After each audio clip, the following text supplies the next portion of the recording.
Okay, let's move to how about Will? Let's move to Will.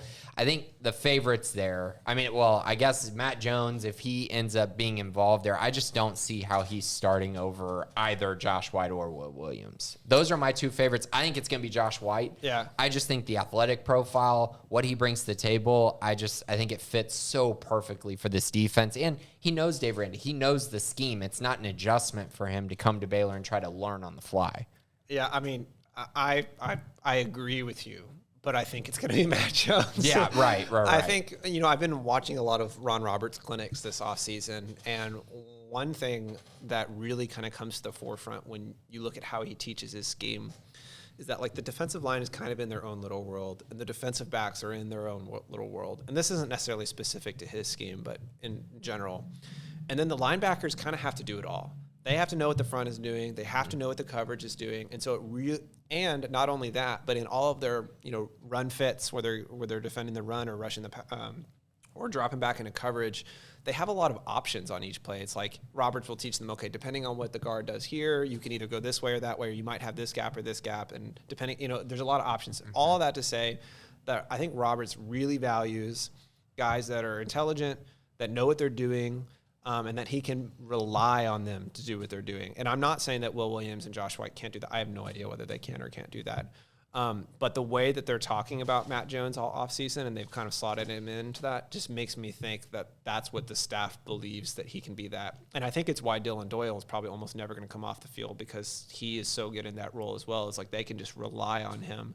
So you might be sacrificing some athleticism. I mean, if you start Matt Jones over a Will Williams or a Josh White, you are sacrificing athleticism. I would say I think everything they've talked about is more directly correlated to Matt Jones versus Will Williams, because they haven't. Josh White hasn't been on campus. They haven't practiced with him.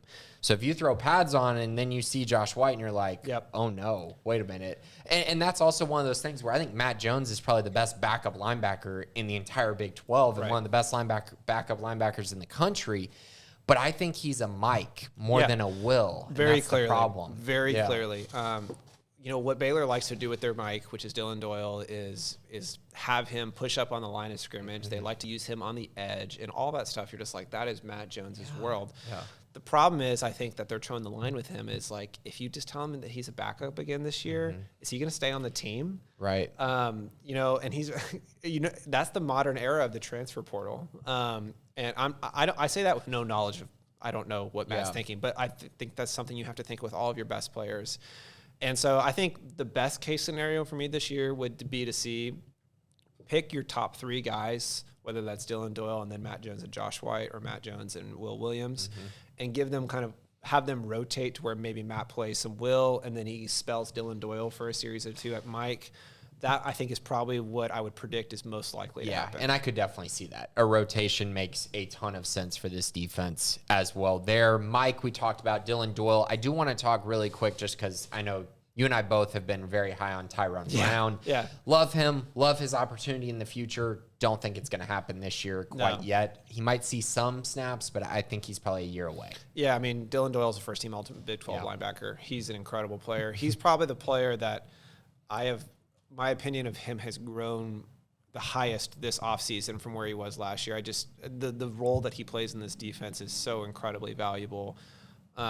Just tough. He's a better athlete than people realize. I mean, he's not fast, but he's really fluid. He's good in coverage.